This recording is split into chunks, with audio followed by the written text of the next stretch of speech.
But the thing is, for me, I didn't even know the word compassion. Like nobody told me you have to feel bad for it. Because for me, it's like fish in the water don't notice the water, right? Like that. It was like something every day I saw as a child. So you never went days where you didn't see. This is a normal thing to see dead bodies. It was like every day as like normal as like breathing the air right now. On the track.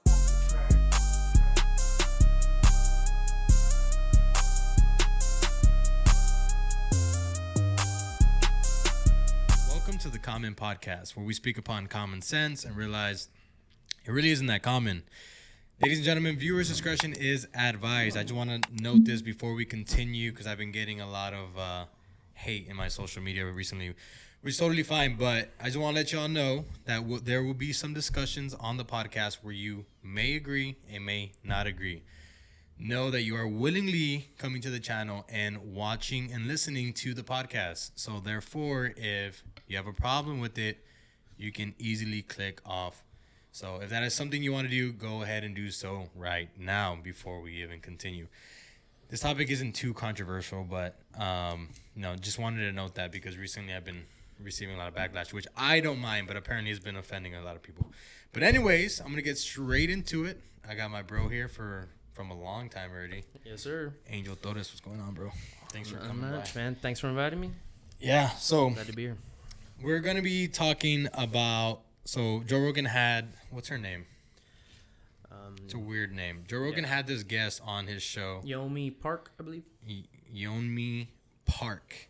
And her story is extremely fascinating. Like, we're not going to like go too into depth on her story. If y'all want to hear her story, go ahead and watch the Joe Rogan's podcast, GRE. By far, well, not by far, but that's probably one of my favorite podcasts So far, from him. Yeah. So far this Top year, 3 I'd say. for sure. Yeah, definitely. Yeah, but anyways, there was this one thing that she had said that really resonated with me. Actually, a couple of things, and we'll talk about it. But this one in particular, she says, if you know you're oppressed, you're not truly oppressed. So she lives, really quick overview. She's from North Korea, correct? Yeah, she's from North Korea. Basically, a country that is starved of everything, starved of food, starved of, like, they have no freedom. And she basically gives her story. And now she lives in America. And then throughout the whole conversation, she's basically giving her testimony. It leads up to this one point, for me at least, as a listener. She says this, that America feels oppressed. They start talking about race. They start talking about how people feel, again, like they're just oppressed. And I don't know. I love this so much because it to me personally, it comes down to the notion of perspective and what we've been exposed to, right? The exposure of, we really don't know how it is on the other side of the world. But yet, like, for instance, I was telling you before the podcast, a lot of people go through some bad stuff, but in comparison to a lot of other people, it really isn't that bad. And I talked about it in a podcast before. I forgot what episode it was. But I said, if you think you have it bad, just know that somebody else out there has it worse. And this is a perfect description of that. Yeah, I would say so. Her story is really, man, like, when I first clicked it on, I was like, okay, she seems to have an accent, like maybe like her English won't be well enough to like tell the story vividly, you know, this and that. As soon as she started talking about it, man, I can picture everything she was saying. Like, it was some pretty disturbing stuff. The detail she went into was pretty insane. And it went on like that for about 3 hours, man. It was like a 3-hour podcast. And man, she really, really got into some stuff that I couldn't even imagine like going through. There's some things that I was even cringing at. Yeah. Like, it was so bad that she talks about seeing a little boy that was... That's exactly what I was thinking too. The little boy who was starving, his guts were out, because apparently if you starve for that long, your guts come out of your... Yeah, that's insane, dude. Like, the way she said it, and like he was still asking for food, like even at that point, he still wanted food. Like, he still wanted food. There was dogs around him, surrounding him, just waiting for him to die. Yeah, pretty much just waiting for him to die. And eat him. And she felt no sympathy. Yep. Again, like, that's like a notion of perspective, because she grew up around a lot of dead bodies and a lot of murder, basically. And so she was numb to that. And she gives this perfect like example where she's in college and like some of her friends would call her, and then they would be all sad or they'll be crying because their boyfriend didn't call them. Yeah. And it's like I felt no sympathy because there's people across the world starving to death, and you're crying over a guy that just didn't give you a phone call. The thing is, like, there's sometimes people say that, like, people were like, oh, you know, this and that, people are starving in Africa, right, for example. But the thing is, like, in her situation especially, is like she's lived it and seen it, so it's like it's extra hard for her to be sensitive towards anything, any real like first world problem that, you know, boyfriend not texting me back, someone not calling me back, or did that person disrespect me at dinner, you know, this and that. Like, I think for me, it makes all my problems like this small, bro. They were eating grasshoppers. Yeah. Snakes and rats were delicacies. Yeah. Eating flowers and like all this different stuff, bro. They even said on their podcast that their number one problem was that they were starved. Our number one problem over here is that we overeat. eat too much. Yeah. We eat too much. That's crazy. Yeah. I'll be honest, that's a problem I have right now. I'm eating too much. Like, we're both guilty of it. Yeah. A lot of us are guilty of it. A lot of us are. 47%, I think they said. Yeah. But no, it's just crazy how we take so many things for granted. We do, man. Indeed, we do. There's, bro, it's basically the Holocaust over there. Yeah. Like on the other side of the world. That's just an extreme example too, because there's other countries that are not as horrible, but it's still a lot worse than what Americans have it at. You know, like for example, just across the border in Mexico, real stuff is happening every day. It's horrible. It's bad. Yeah, we talked about it previously. I dropped the ball. Yeah. So officially, this would be the first time that Angel's on the podcast, but technically, this is the second time.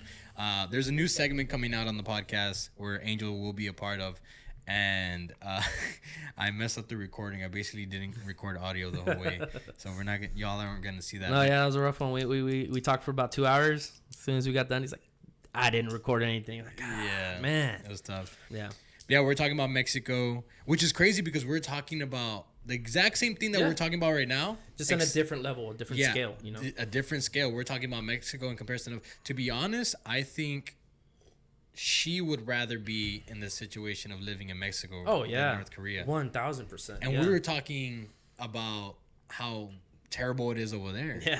Yeah. That like you have to be inside at a certain time. You can't be roaming around the streets. Like over there, you own nothing. Yeah. It's basically the Wild West over there, man. Even the government's there to screw you over. You know? Electricity, no electronics. Yeah. Something we talked about when I was younger. We would take family trips over to Mexico. No electricity, no electronics, no running water. You know, we had to go fetch water from a well, bring it back, heat it up, and just a shower was a process. So it's like when I would come back, I'd be like, thank God, you know, I have my bed again, and I'm in AC again, and you know, that really helped me as a kid, like, you know, not get so, I guess, entitled, you know, just put things in perspective. And listening to this podcast again that Joe Rogan did with Yeonmi Park, I felt the same way, man. Like, I couldn't imagine going through half of those things, not just one of those things. Yeah. It's insane. Yeah. Seeing a body on the street, like, that's crazy.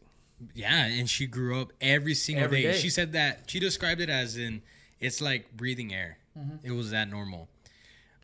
And that's crazy because I'm going to have a segment, I told you all last podcast too, is that I'm going to be talking about entitled identities, and that we really don't know the weight of all the burdens and the blessings that we carry. Like, we take a lot of things for granted, like running water, like light. I always give the scenario of like AC units. Man. Right? Yeah. Like back then, only the rich people had it, and if you had it, you knew how much of a privilege it was. Nowadays in America, if someone didn't have AC units, like running AC unit, like they're mistreated. Yeah. Call CPS. Yeah. Or the kids are complaining. Seriously. I mean, a grown adult, if they're at work nowadays in America, they go to work and the AC is set at 76 degrees. It's probably gonna. It'll probably be a problem. They'll probably bring it up to the boss. So it's like, you know. Yeah, I mean, me as a manager beforehand, like if the AC was like messing up a little bit, customers would just be outraged. Yeah. customers, and hell, like an employee probably wouldn't even take it for that much longer, you know, especially back there where you were managing at. And it's crazy because, like, to be honest, like, I'm guilty of it too, because I would be like, yeah, this isn't the way that we should be running the business, right? Yeah. Like, we should be more substandard. We should be professional. We should, you know, the basic necessities that it takes to run a business here in America is a luxury, literally, in those countries. Yeah. You know, it's, Let's go back to that quote because, so if you know you're oppressed, you're truly not oppressed. Joe Rogan, he somewhat agreed, but he somewhat disagreed. I want to talk about that because I completely agree with her when it comes to absolute. If we're not talking absolute, I agree with him. But when we talk about like absolute, I completely agree with her because just the fact that you know you're oppressed, you know already that you have some type of freedom. If you don't like a certain thing here in America, you can leave it.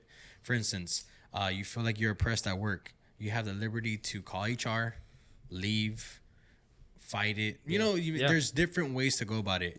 If you don't like living in America, you can easily go live some other country. Over there in North Korea, she said they didn't know they were oppressed.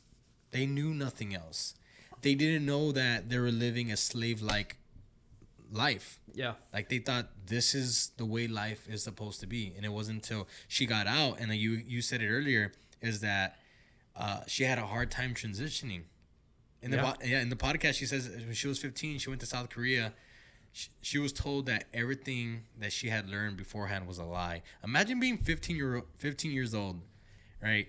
And you were told everything that you know to this point is a complete lie. And you need to relearn everything. Calendar, the map. It's pretty... everything. It's pretty mind-blowing stuff. The way she would explain it pretty much was that she was overwhelmed with freedom. She was overwhelmed with like, hey, start thinking for yourself. You know, how do you tell someone who has been conditioned to not make one decision that's for herself? And you go tell her, hey, what do you want to do with your life? You know, like, how do you expect her to react, man? I bet still to this day, she probably still struggles to it. I don't know how old she is. I don't know how long she's been in America free or in South Korea. But I'm pretty sure part of her still struggles.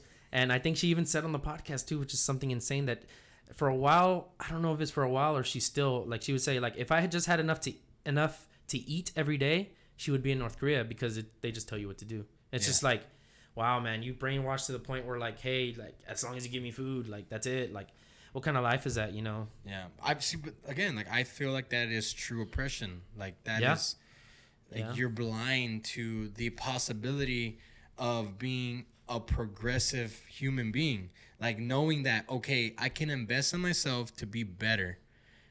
No, she was taught her whole entire life as a child and a teenager that never to think for yourself.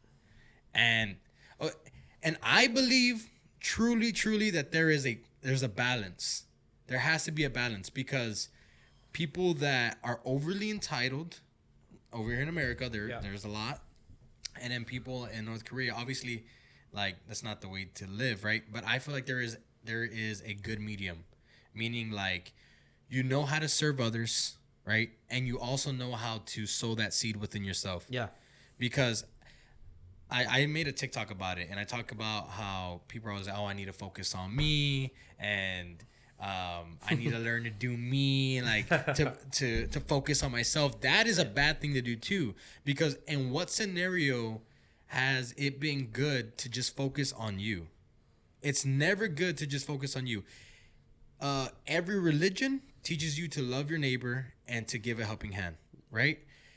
And every single business, right, you're taught teamwork and you're taught to serve others, right? Now, where it can get toxic is where you're serving the wrong people. If you have a toxic boyfriend, and you get nothing in return, you get nothing in return, right? You know what I mean? Now that's where it can get toxic. So I believe that there's a good medium of learning how to serve others and then learning how to also serve yourself. See, the problem with that is just, to get there, you have to experience something. That's the thing, man. Like, you can't, we can be here all day trying to explain to someone like, hey, you're entitled, you're this, you're that. You should try to look things from a perspective that, let's say, Naomi Park would, right? It will go over their heads, man, unless they've really been through a situation where they were truly like tested mentally, tested physically, went without food, went without sleep. You won't appreciate sleep until you can't sleep for a certain amount of time. You won't appreciate food if you didn't eat for a certain amount of time. Like, Yeah. if you don't have AC for a certain amount of time, like when things are just normal and fine. Like there's that quote that you've been sent. Remember? Yeah. Good times create weak men. Yeah. Bad times create strong men, and strong men create good times. But Good times create weak men, and weak men create bad times. Yeah. And it's 100% true, and that's why I always preach about like ups and downs in life are completely necessary. Yeah, crucial. Crucial, and they're just as important, because if you don't learn from like those trials and tribulations, and then if you don't learn how to give back through those high times, like like what's the point? Yeah, what's the point in life? Yeah. Like, seriously, man. Like we're talking earlier about how how good we have it compared to other people, right? But I think, like I said, the best way to learn is through personal experience. There was when I was in the Army, like there were times where for weeks all I would eat was, they're called MREs, like meals ready to eat, right? It's the same disgusting food. Like it's basically it's just to keep the calories in, right? Yeah. Keep the calories in. They're high calorie, this and that. But after like a couple days of eating that, man, you get real constipated, man, and you don't even want to eat that anymore. So like when I went back to eating real food, fuck, man, I appreciated the hell out of food. Yeah. Like when I got back, I think one time the longest I ever stayed up was in the military. I did about a 40-hour straight no sleep, 40 hours, right? And I remember at the end of it, this high-ranking NCO looked at me and was like, "Have you shaved today?" I'm like, "I haven't even gone to sleep to wake up to shave. Like, what are you talking about?" Like, I was so heated in that moment, man. Yeah. Super aggravated. Obviously, I hadn't slept in 40 hours. And so after that, like, will I ever go through something like that ever again? Probably not. Yeah. So usually when things go wrong for me, I'm like, hey, man, it could be worse. I could be forced to do something I don't want to do. And, no longer do I have to go through that. But, that was an experience, and, after a certain amount of time, your Army contract runs out and you're free. You're good to do whatever you want. And, man, do I appreciate that, man. The thing is, like, I would still go through the Army again. I would still go through that just to go through those lessons, man. Because those lessons were crucial into building the person I am today. I believe it gave me extreme amount of patience. Did you think, okay, so like your point is that you believe that you have to go through a hard time in order to learn those experiences. Yeah. I still believe that there are some people that will victimize themselves on top of that. Because I'm going to give myself a scenario. You know me personally a little bit more than what, the audience does. And like my childhood wasn't ideal, and I'm not going to go into depth on it, but like I've had some rough times, but I always had the mentality of that, man, maybe life isn't going correct according to what the American standard, right? Yeah. Whatever it is, but I always had it in my mind. It's like, man, somebody else has it worse than me. And I knew that as a kid, I knew that, right? Yeah. And I don't know how, I don't know why, but I've never victimized myself. Like, have I ever told you like, oh, I can't do this because my past? Like, no, I've never done that. Like, if I would have fallen, like, there's that quote that you can't beat them, join them. Yeah. Right. If I would have joined them, right, quote unquote, then I could have easily victimized myself. Like, well, I'm never gonna own a house because I'm not capable of doing that because of my past, or I'm not gonna be able to get married because whatever it is. I'm gonna be an abusive husband. What, you know what I mean? Like, there's a bunch of things that I could have victimized myself. So what do you think? Because I don't think that hard times necessarily just make good people all the time. No, not all the time, man. Definitely when I went through, for example, the military example. some people go through shitty stuff in the military, and some people come out the other side and they're like, hey, that was trash. I don't want to be like that to someone else. And then there's people that go through it and like, hey, I'm gonna do that to this person because I went through it too. You know, like, yeah. I've met some bitter military people, bro. Bitter, really bitter. And yeah. No, that's completely normal. They're like, man, they start getting into pissing competitions about who suffered worse, about this and that. This was worse than this. Oh, like, oh yeah, well I worked this and that, and like that stuff has never made sense to me, man. And like, if you can like control how much you affect someone else's life, why wouldn't you want to do it positively? You know, like we see that proves my point, is that like, let's take you with this mentality that you have, and then if you can take somebody else, right? I can guarantee you, or take 10 other people, and you will take literally the same path in life. Go through the same damn thing. Yeah. I can guarantee you that all of y'all are not gonna come out the same. No, all of us are gonna be different, man. All of us are gonna be different. Everyone's gonna react differently. Everyone's gonna learn differently from each experience. So it's pretty rare for you, man, as a kid, to be like, oh, someone else has it worse without, you know, ever seeing worse. I mean, obviously you had it pretty bad, but at the same time, like, how do you know like someone has it worse at that time? Because like, obviously some people out there do have it worse. For example, like the people in North Korea, people in Mexico, people, you know, everywhere. But as a child, to have enough self-awareness to be like, hey, no, like this isn't as bad as it could be. That's pretty insane, man. I'm not gonna lie. It's pretty mind-blowing. I used to always tell myself as a kid, and I used to write it down too, that I just want to grow up. I used to always tell myself, I want to grow up. That way I don't have to depend on anybody.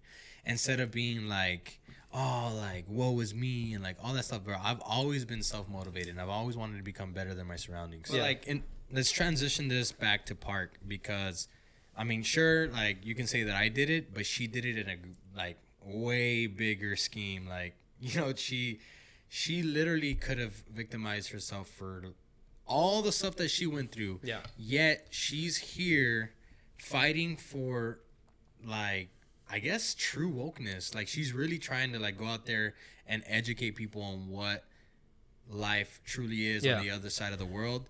And she explained that it was very hard for her to trust men again, like to think that they weren't just trying to rape her how they were over there, and all this different stuff. So she, like, again, it mind boggles me how I don't know where it comes from.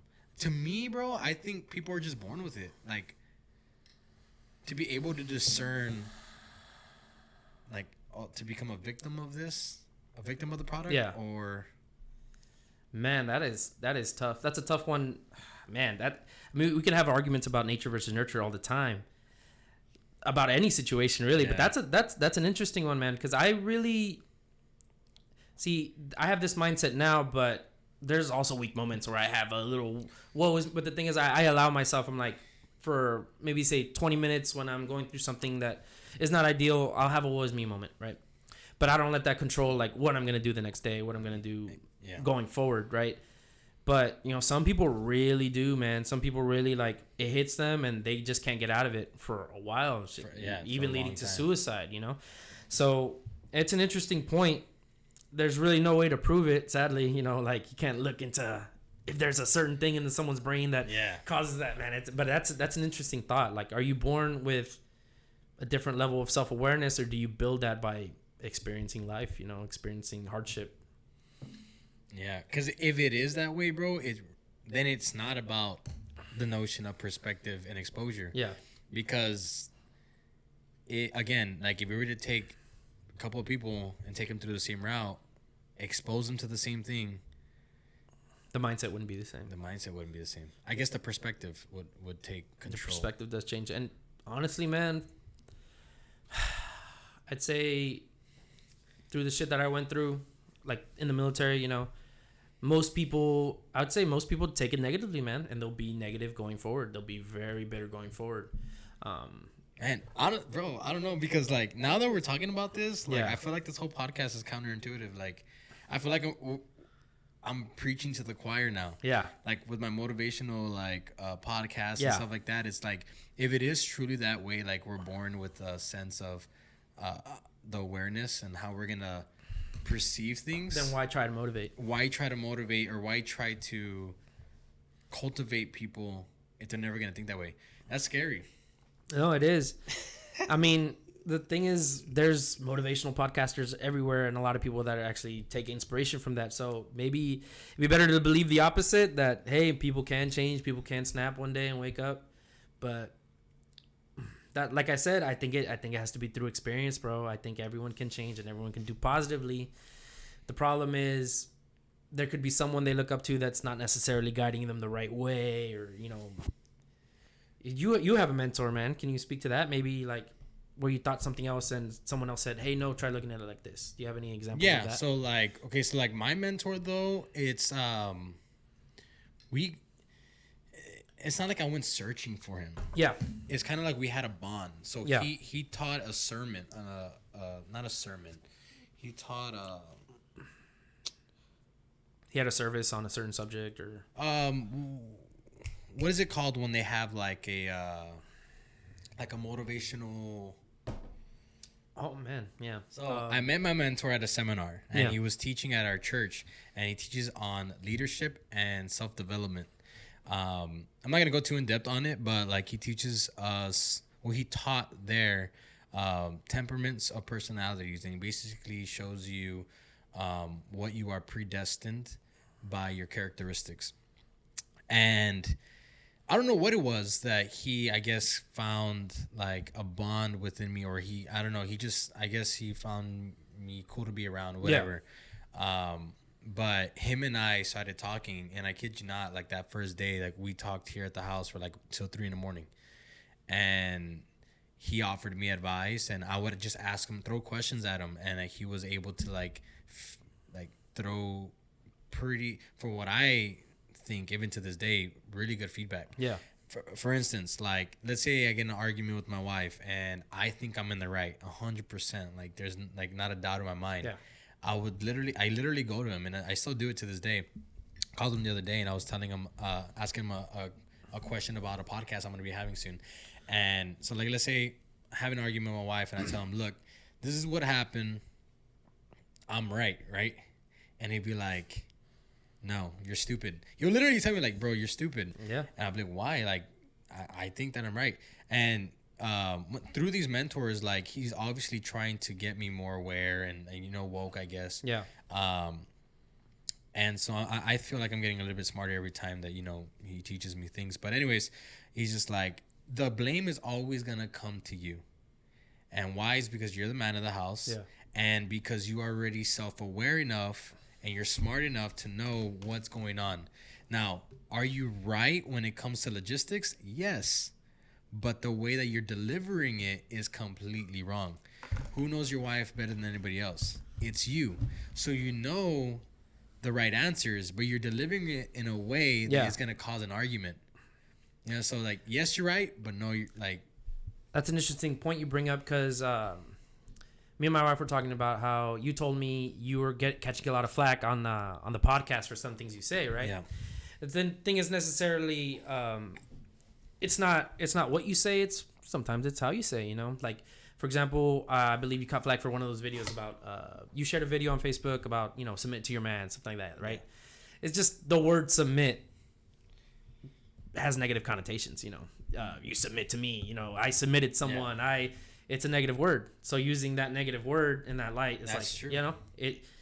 It makes people be like, as soon as they see that, I'm not gonna listen to this guy, right? Because he's telling me to do something bad. Yeah, wrong. Submit. That's true, but it's kind of like the point. I guess I did it to myself, right? But that was kind of the point. Is that like, I hate that submit is a negative, because it's not like to submit to your job, to submit to your parents, to submit to a leader. Like, we submit to this society we live to every day. You submit to Facebook. That's what I'm saying. So like, submit doesn't mean that you're a doormat. Yeah. Submit means that you have enough. You're level-headed enough to understand that you have to commit to a plan. You have to commit to, more than just yourself. That is submission. And I think that in the workplace, the workforce, I think that's the biggest mistake, is that everybody feels entitled, and they go into a workplace thinking about what's in it for me, right? And it's important to think about you too, right? You're not gonna Yeah. go into a job that's gonna pay you very little, no benefits, anything like that. It's important to think about you. But a lot of people, they don't buy into their companies anymore, right? Like if I work for, I don't know, if I work for Apple, right? And I don't truly have the intention of making Apple better, right? If I'm just going in there for the paycheck, I'm like, whoa, well, Apple doesn't give me enough vacations, Yeah. right? If I'm not truly trying to innovate within Apple, then I'm not a true asset. I'm just thinking about myself. Yeah. Instead of submitting to the whole ideology of Yeah. what Apple's trying to accomplish, I think that's a big problem nowadays. I mean, that's a good point, man. That's a very good point. I'm Not a lot of people submit to their jobs. It's true. Not a lot of people give 100%. Like we're saying, like I'll give you a story real quick. yeah, go ahead. Middle school, I joined the football team, and I remember like, man, I loved football. I loved it just because my uncle that I looked up to at the time, he played football. Yeah. And I wanted to be just like my uncle. And I remember like I would stay after practice and I would ask the coaches questions and try to learn different things. And my mom Yeah. would call me coach's pet or like a teacher's pet. Basically Wow. a kiss ass. Yeah, yeah, right? And like, dude, that would hurt my feelings. You know Yeah. what I mean? It's like I'm not trying to I'm not trying to kiss do ass, that. yeah. I'm just submitting to, like, at the time I wanted to be the best football player that I ever wanted to be, and to do that I wanted to hang around the people that were available around Yeah. me to do it. But at that time she was kind of looking at it. I was submitting myself. Yeah. You look like you're just I'm weak. yeah, you're You know what weak. I You're mean? kissing ass. Yeah, man, that's messed up. That's truly messed up. But that's how a lot of people think. Yeah, It's like, I no, don't want to yeah. submit. Like, why should I submit? Me. It's a very solipsistic mindset that people have. Yeah. That's why they don't see success. That's why there's not a lot of success in the relationships either. Yeah. What's in it for me? What's in it for me? Seriously, man. Yeah, seriously. I say relationship wise, I'm pretty good at that. I'm pretty good at like, us together getting things done. I see a lot of people not that don't necessarily do that. They're like, okay, what about me? What about me? I want this, I want that, and that's kind of where like the relationship starts to hit rocky roads. Yeah. And when I post stuff like that, yeah, I mean, yes, I'm saying the woman has to submit to the man, but the man also has to know his role and submit to the marriage as well. Yeah. Submit to the female as Yeah. well. You have to know your role, that you're the protector, you're the provider, you know what I mean? Like, you need to put your foot down Yeah. when it really matters. the thing is, that's what that video was about too, though. It was like, hey, like your role, the role as the man is to like take control. Like, Yeah. that's submitting to the woman. Like, hey, I'm also, my part is to make the big decisions, provide this and that, right? Yeah. But just the way it comes across is what gets people to want to talk to you. And now you have your own podcast too, so now you're putting your voice out there. It's like, oh, this guy more amplified. this guy thinks he knows something, You know what's funny though is that I invite those people on the show and they don't want to hop Don't- on. They won't hop on, man, because they're keyboard warriors, man. Like they'll try you over web, but they don't really have anything to, like, a true argument to disprove what you're saying. Yeah. They're not gonna attack it logically. They're attacking it more emotionally. So it'll be pretty hard to invite someone that doesn't really see what you're trying to say, Yeah. because they're not listening. They're arguing. Yeah. Well, not even really arguing. They're That's why I said in the replying. beginning of the podcast, this podcast is for open-minded people. Yeah. Because when other people provide like a different perspective to me, like, I try to be as open-minded as possible, but I feel like for some people it's just not. I had this scenario last week where this female was just like upset of the way that I thought. And I just simply said, well, continue watching the video, you may learn something, or maybe not. And she's completely pissed off. And the fact that this person kept pausing the video and obviously was not open-minded about it at all. Now, do I agree with everything on that video? No, but the fact that I was open-minded about it and I was able to take what I could and then, whatever. Yeah. I took it as, I take a lot of things as learning lessons. Like, what can I learn that I didn't know before? Yeah. Instead of thinking that I know it all. Yeah. There's a lot of know-it-alls. No, you have to be willing to learn, and that's also part of self-awareness. And that's also part of submitting too. Yeah. Knowing that putting yourself aside, your ego aside, to learn something else from someone else, or I don't know. It's a tough topic, man. I think that's truly when my mindset started to change, like around, I'd say maybe 21, 22. I think, because obviously our brains don't fully develop till 25, at least the male brain, right? Yeah.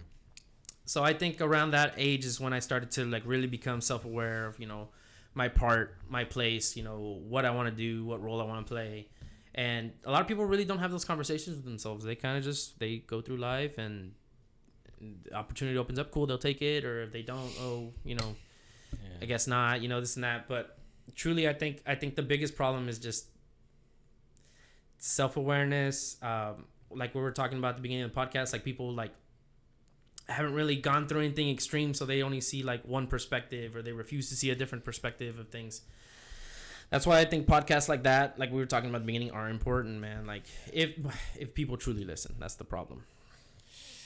I think everyone should do themselves a favor and like watch that podcast. It's really good, man. And if you listen to it and you don't come away with like at least something you think differently, or more appreciative at least of the things you have, like true appreciation, man. Not, like the next minute you're already complaining about something. Yeah. Like, oh, she had it rough, but that's not my fault. Yeah, that's not my fault. Yeah, it's not my problem. It's crazy to me though, like, because what I think about is, dude, she did nothing wrong to be put in that situation. She was literally born. She was just born there. Yeah.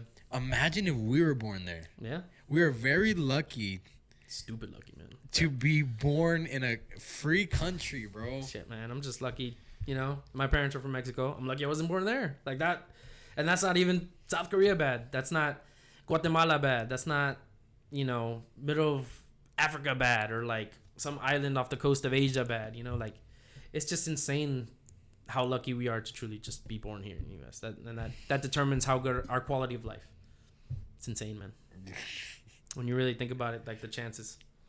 And it goes back to what I said is like, you don't really have it as bad as the next person. No. But you also got to be willing to listen. You got to be willing to try and put yourself in that perspective situation. Like, imagine seeing that. Like, when she was talking, I just pictured it all, dude. I saw it in my head. I'm like, man, she's a great storyteller. I can see it. I can see everything she's talking about. And, maybe a lot of people can't do that. Maybe a lot of people aren't in the space to be able to try to envision what she's talking about, dude. Because it's some crazy stuff. Yeah. Yeah. And I guess she tells it so well, too, because it's, like, her story. Yeah. It's authentic. Yeah. I mean, I would hope everything she said is authentic. Yeah, no. Because there's a lot of people, she said, trying to call her out on, like, some BS. I mean, if even, like, half of those things are authentic, dude, just half, dude. Maybe one, dude. Just seeing a kid on the street, like, begging for food and dying, like. Being sex slave. Yeah, being a sex slave, like, which happens here in America, Like, there's people in America that are going through that right now. Yeah, and I want to make it clear too. It's not like everyone is in a blessed situation here in America. No, it's not. There's some people that are kidnapped, and like you said, they've been sex slaves for years and stuff like that. There's a lot of crazy stuff that goes on in the world. Yeah. But if you have a 9 to 5, you have a car, you have a place to sleep in, like if you're listening to this podcast, if you're listening, pretty much, like if you're able to listen, like if you're listening to this podcast, understand that like somebody else out there, it has it way worse than you, and you have the opportunity right now to make your life whatever you want it to be. Yep. Like, understand that, like it's in your hands. I don't know. Yeah, it's you have options, you have choices.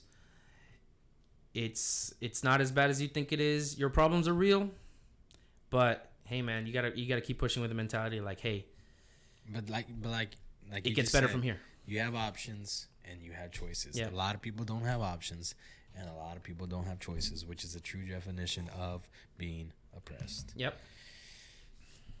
Oh man, Pretty insane, man. It's like an exhausting topic because again, I feel like it's counterintuitive. Like, I don't think that we're gonna get across to a lot of people. No, we probably won't. And you brought up a very interesting hypothesis that Right? some people just won't get it. Like, they just won't. And it's like, I like to believe that they do. Me too, because I'd like to believe. I'd like to believe that is because I would like to believe that what I'm trying to do on this podcast is gonna serve some type of justice to people, or like motivate people. Like, hey man, you got a lot of haters online and stuff, but some people do like to hear from you. Yeah, do like to listen to this podcast. Some people are like, oh, Roger dropped a new one. Let's listen. We want to shout those people out too. Not just focus on the negative. The haters. The haters. My doubters. Nah, man. Like, I think like, as long as a couple people out there really truly enjoy it, cool, man. Keep going. Yeah, I'm not gonna stop. No, don't stop. No, keep it going. Regardless, there's this other thing that was talked about on the podcast, that when they were talking about it, like, it got me scared, like genuinely, like thinking like of what could happen. I told you about before the podcast, but Joe Rogan asks Miss Park, what do you think is going to happen to our country? And she basically says that she thinks that a possibility is that China could take over, or if China doesn't take over, but that at some point that she thinks America is too soft of a country and that they will be overthrown. And because she said, like, she stated back into history, is like, and if we look back in history, there has never been a tribe or an empire that has never been overthrown. Yeah. Everything has been overthrown within time. And it made me think, like, dude, like, what if that happens like in 10 years, 15 years? Like, we can go in a crazy world war, and what we're doing now, like podcasting and everything like that, it's gone. Yeah. It really is gone. That's a scare. Like, in a week from now, like, let's say, poop hits the fan, like, we can be in concentration camps, like, dude, it scared me. Like, I started to like overthink it, and I was like, man, that's so true, because what she says is true. Like, everything has been overthrown. Yeah. And you had a great story. So it's an old poem. It's about this guy walking in the desert. He's walking in the desert. He sees 2 feet there, and there's a plaque under the foot that says, I am Ozymandias, King of Kings. Behold at my my works and despair, right? So, look at what I've built. Look at my power. Look at this and that. Yeah. And there's nothing. There's absolutely nothing. It's been buried by sand. At that time, he might have been the most powerful king in the entire world. Yeah. But now, the only thing left of him is a little plaque in the sand. That's it. And America's only been around for like less than 300 years. Like, it's pretty insane to think about. It could be headed to collapse. I definitely see some seeds of the control that China has to us. If you've seen, like, in the news, like, if someone that makes any sort of money says something negative about China, they immediately apologize. Not even negative, dude. They could say Taiwan's a country, and they're like, "Oh, I'm sorry, China." We're already beginning to submit to them because of the power of their economy. That's a seed, dude. That's a seed that can grow into something way bigger. Yeah. Cryptocurrency, like, a couple months ago, they were like, "Hey, we're banning the mining of cryptocurrency, or banning cryptocurrency here in China." Bitcoin dropped from I don't know how much to, they dropped like $20,000-$30,000, right? Can you imagine, like, just one thing that China said dropped the price of something, dropped money in our pockets? Like, they have control. It's very real. They might not have the strongest military yet. I think we still have the strongest military because of our technology, right? I don't know. Definitely, I don't. Their soldiers are probably more. I wouldn't say better trained, but I'd say like more willing to die for their country. They've submitted to their country. They're completely submitted because, like, I mean, the soldiers in North Korea, for example, they're told to just fire at people trying to leave, right? But the soldiers are starving too. Yeah. But all they've known is that, like, hey, if I don't listen to this guy, like, I don't get to go to whatever religion they believe in. I believe the religion, she was explaining how he's basically Jesus Christ. Yeah. They replace his name with Jesus. They replace his name with Jesus. So the story of the Bible is like, not, I wouldn't say the same, but it's just, taught to the leaders are Jesus, basically. Nearly identical. Yeah. So, you see how people, are so devoted to religion here in this country too, and like all over the world, right? So to them, that's their religion. Their religion is to follow this, follow that. They don't know anything else. They don't even know that there is any other religion. they just know that Americans are bad, or I don't let people leave. I killed Yeah. them. So you imagine that, dude? Like I have a theory. they're about, willing like, to China. die for it all, and then we have soldiers here that are like, I don't Hey, get man. paid enough. hey man, if I would have died during my service, I'd have been like, fuck, like, are you serious? Yeah, like it was not worth me dying over, dude. But like, I never went to war. I never went to any of that. But if I died like during a training, like, dude, really? Like, but for them, it's like, It's an honor. yeah, it's an honor. It's this and that. Like, Do you think that the China economy is so strong because the labor workers are so underpaid?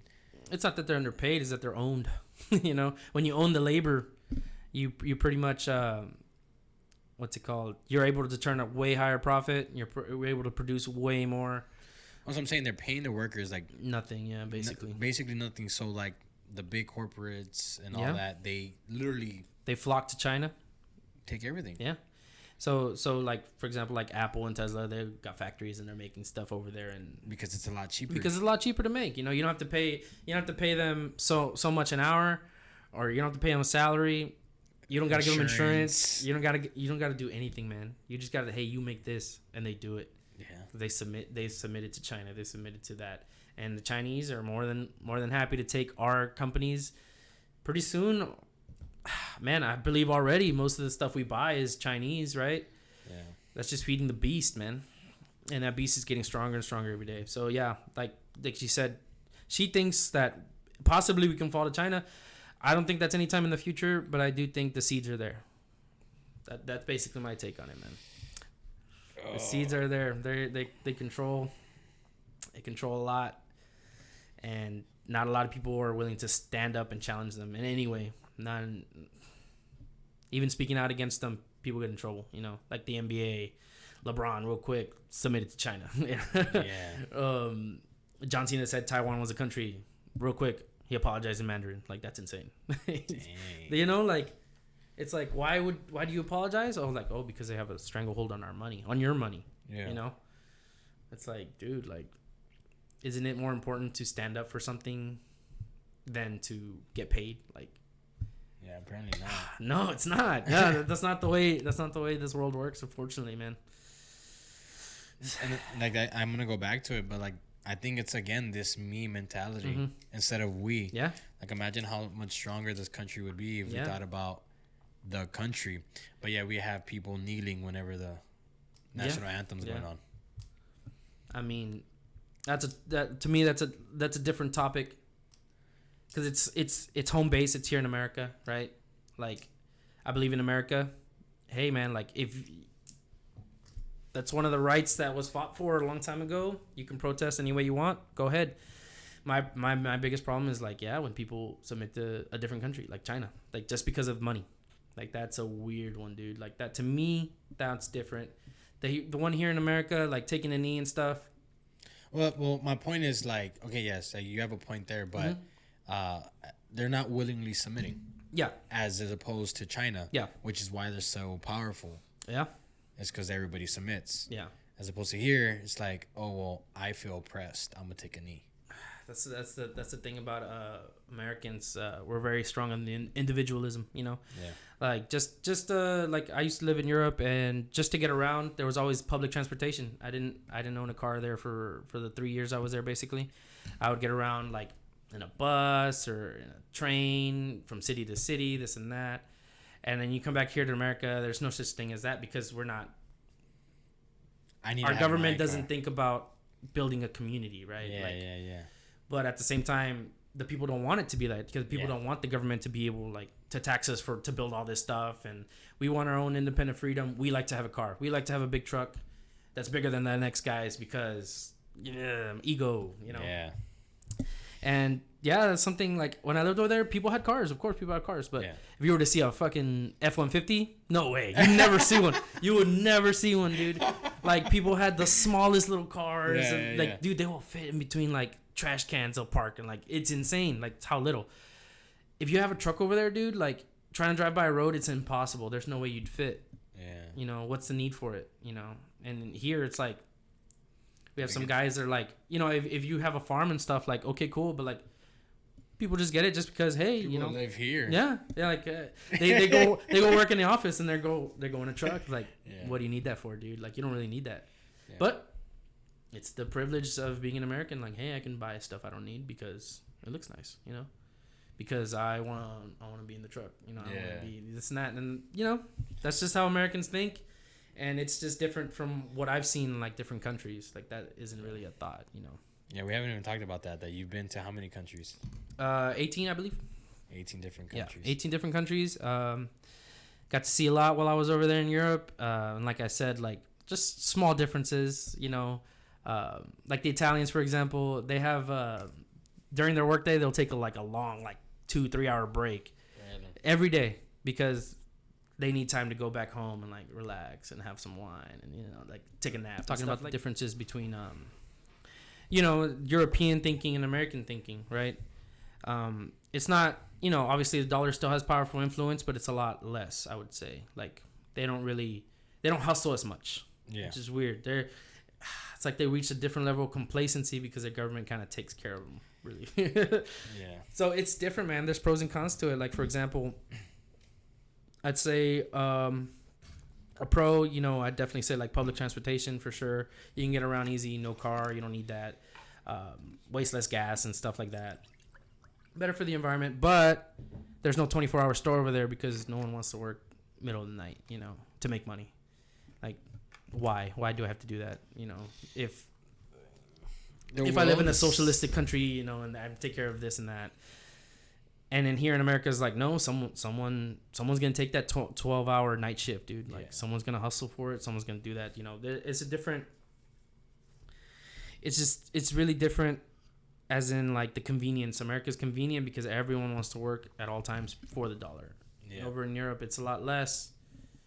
The thing you will find open at 3 a.m. is a bar because people are out drinking still, you know. In America, like bars close at 2, but Walmart's open, you know. Yeah. It's just it's a little backwards. It's a little different. Yeah, it's crazy how the world is. Mm-hmm. You step into a different area, man, and cultures and totally different languages and how you go up from where we're at now and you drive an hour up. It's different, you know. Oh, dude. Yeah. It's like awesome, but at the same time, like scary, man. Like it is, yeah. I don't know how to explain it. Like a fear of mine is like foreign countries. Like I feel, I mean, it may not be true, but it's just like something in me tells me like, oh, because I'm American, like I have a target on my back. Yeah. I wouldn't say it's too intense just like that, right? But there are examples of that. Like for example, you go to Mexico with an American license plate. You're probably going to get pulled over and they're probably going to ask you for money, right? The cops are probably like, hey, give us money or you go to jail or something like that, right? Something stupid. That's happened to me too when I've crossed with my family.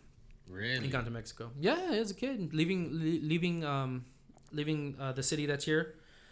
Just leaving, and once you get out of town, the cops usually pull you over and you have to give them money. Like, that's just how it is because they can, you know? They see the American license plate, he can afford it. He can give me $20, you know? And it's just like, you know, certain things like that, you do stick out, but I wouldn't say it's dangerous, you know. I think as long as you stick to the nice areas of town, I think you're fine. And I think that's true in America, and I think that's true in Europe. I think that's true most places, right? Unless you're in North Korea or you're in China and they know you're American, which they will know you're American. Yeah. I'm positive they know where every American's at there in that country. Usually when you enter a country, you have to provide like where you're staying, you know, this and that, and information. So yeah, unless you're in like one of those backwards countries, let's say you take a trip to Europe, man, I think you'd be pretty safe. The thing is, you don't want to go to the shady areas of town. Just like if you're in Chicago or Houston or any big city, you don't want to go to the ghetto. You go to the ghetto, you're gonna get fucked up, dude. Like someone's gonna try to fight you. Someone's gonna might shoot you. Like, hey, you're not from here, you know. Yeah. Same rules apply over there. Just stick to the nicer parts of town and you're fine, dude. That's where you want to see things anyway, dude. You don't want to see anything. So honestly, no one should be really afraid of traveling, but I do get the fear and the anxiety. I was just forced to move over there because I was stationed in Italy, so I was forced to move out there. You know, the change was forced on me, and now I got so used to it that I'm comfortable going anywhere. Really, obviously not China, not North Korea. You know, I would like to go to China and see the Great Wall, but that's pretty much it, dude. So China's pretty bad too. To visit, I wouldn't say so, but let's say something goes down, like something, if the tensions rise and like you're caught over there while there's beef with America, like it's not, man, it's kind of tricky. It's iffy. Yeah. And just putting yourself in that situation, especially now that I'm not single anymore, I'm married. So it's like, it's not just about me. It's about my wife too. So, yeah. Yeah, completely different of what I thought this podcast was going to go. That we're going to talk about like Americans just being oppressed. I mean, feeling that they're oppressed but not truly oppressed. We can hit that up real quick. No, I mean, no. It's not that I want to. I like the way that we like the route that we took because, like I said, like it now feels counterintuitive because like now we're talking about different cultures and like the way it is in different places. So it's kind of just the standard. Yeah, it's the standard of why we feel oppressed or when we feel oppressed. And it's just a lot different when you're born in North Korea than it is when you're born in America, because the standard is you need to be successful, which means you need to get a job, you need to have your stuff figured out at a certain age, you need to be married at a certain age, blah blah blah blah. But in North Korea you're told that you need to serve your king. Yeah, in America we're definitely from birth we're conditioned with the idea like, hey, we're gonna have to make money. Like then they teach that to little kids as they're growing up. Hey, you need to make money. You need to make money. You're going to do this for a job. You're going to do this for a job. There's steps already laid out in front of us that we're told we're going to have to do to go make money. Yeah. To feed into the economy, to give to society. And you're born in North Korea. Hey, no, you just exist. Yeah. Barely. Sorry, man. Like you barely exist. Yeah, you exist and you serve King Jong-il or whatever his name is. Yeah, I can never see his name. Oh, dude, it's crazy, man. No, yeah. I still think, though, at the end of the day, people should still have the mindset of somebody else has it worse. Yeah. No, I completely agree. Maybe not. I don't know if it's like every situation you should tell yourself that, but keep it in mind. Definitely keep it in the back of your head. Like, if you're ever going through a tough time, hey, man, like, someone out there is really, really going through it. You should be appreciative that you have somewhere to sleep tonight, that you have some food. Yeah. Like, the basic necessities are always going to be covered because you were born in America. Like, you're going to make enough money to do it. And hell, even if you don't make enough money, you get food stamps, dude. Like, the government will provide you something. Yeah. Yeah. I mean, I don't think it's as many people, but I'm pretty sure there are some people out there that deny help when they do need help. Yeah. I would say that's a very small percentage, but definitely. So pride. Speaking to like the big percentage is what we're trying to do here, which is like always have that perspective. Of, seriously. You, someone else has it better than you, and you can always come out of the situation that you're at. Yeah, man. Definitely. But yeah. Do you have anything else you want to say before we take off? No, I think that was a good session. We do have somewhere to be. We're gonna go watch the UFC fight coming up soon. Derek Lewis. Yep. Eric Lewis, Black Beast, pretty excited Maybe about it. Maybe we might talk about it on Tuesday. Yeah, we could talk about it. Yeah, for sure. Yeah, so depending how the fights go. Guys, if you liked the guest today, Angel, leave it down in the comment section below. I do have some other podcasts planned with him. He will be coming in and out whenever he can, the podcast. So appreciate him. But yeah, if y'all enjoyed it, you liked it in any type of way, if it provided any type of service to you, make sure you share with at least 1 or 2 people because it can do that for somebody else, believe it or not. If you found this enlightening, it could do that for somebody else. But anyways, guys, that's it for today, and we'll catch y'all on the next one. Later. On the track.